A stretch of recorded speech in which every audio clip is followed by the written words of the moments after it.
Poverty.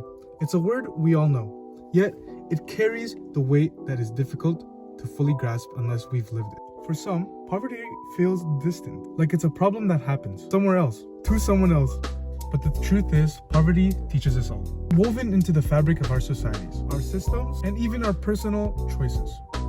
I'm gonna find a better setting. When we think of poverty, we often think about having no money. But it's so much more than having no money. Poverty isn't just about empty wallets, it's about empty stomachs, empty opportunities, and sometimes empty hopes. First, what I'm going to be talking about is absolute poverty, harshest kind. Absolute poverty is about survival.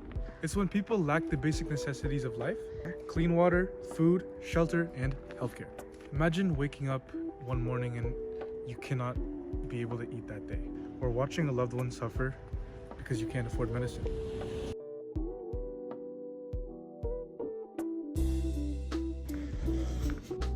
In the Philippines, where my roots are, absolute poverty is a harsh reality for many.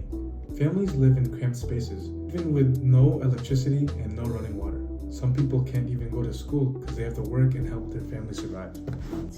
Others end up on streets.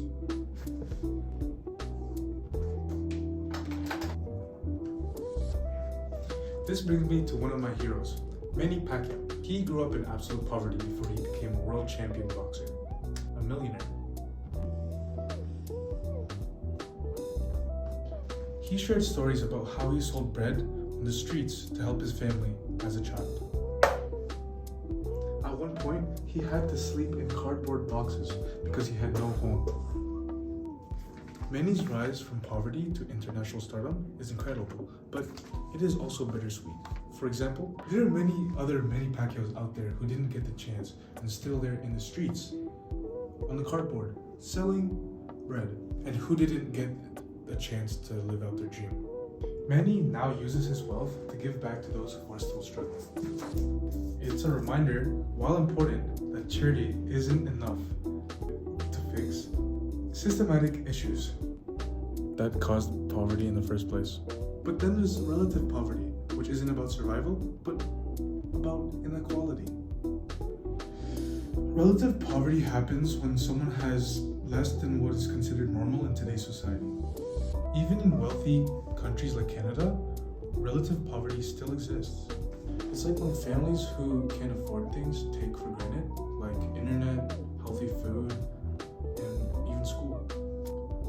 Imagine being a child in Canada who would like to go on a school trip, but your parents can't afford it, can't even afford clothes, food, because every dollar is going towards your rent. Relative poverty creates the feeling of exclusion and isolation. It sends a message to people that you don't belong. The next one we're going to talk about is situational poverty, which can happen to anyone. This can be caused by live events that you guys experience in a day-to-day life, like being jobless, natural disasters, and illness. It's not about laziness or bad decisions. It's about circumstances that are beyond control. Think about the people in the LA wildfires currently homeless and the people who lost their jobs in the COVID-19 time. Situational poverty may be temporary, but it's nonetheless devastating. But poverty doesn't exist on its own. It relates to something we learned in this course called social sin. Social sin refers to the ways that our societies and system allow injustice to persist. Governments prioritize profits over people when education and healthcare are treated as privileges instead of rights. When workers are paid unfair wages, that's social sin. The Catholic Church teaches us that it's not an absence of wealth, but it's also an absence of justice. Pope Francis has been vocal about this. He talks about an economy of exclusion, as if they're like disposable, as if their lives matter less.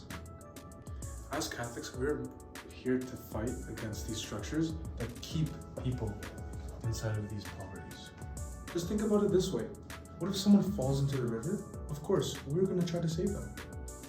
But if people keep falling into the river, at some point we'd ask, why is there no bridge?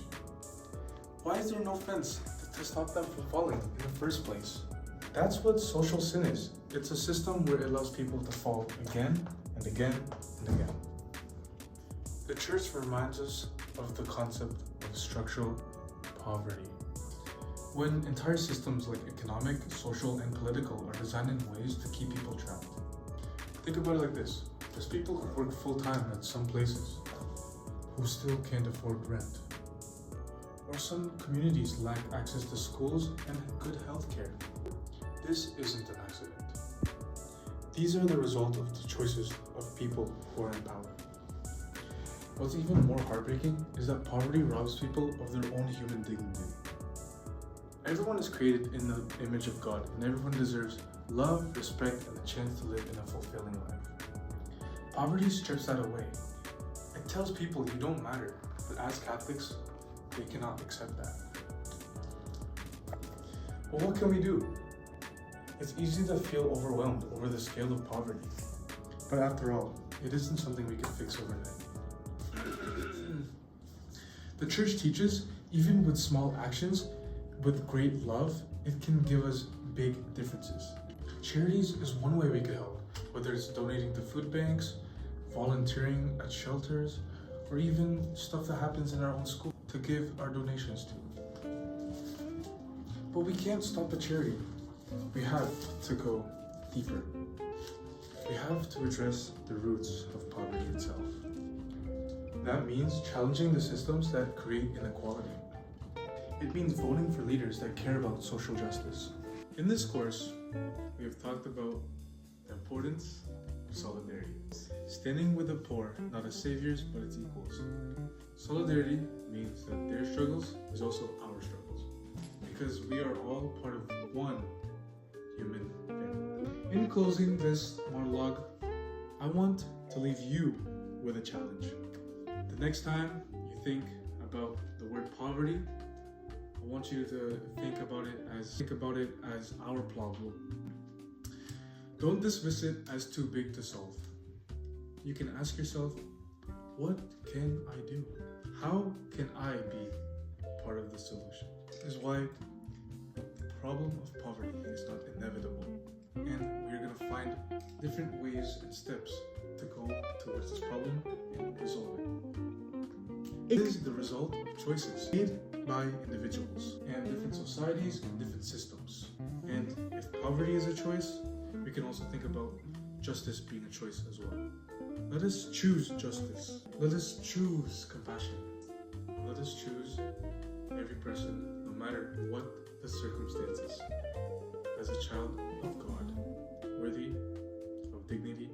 And genuinely, Mr. Ferrero, I really just appreciate being in your class, and made my final year at MTS just the best it could have been. Thank you.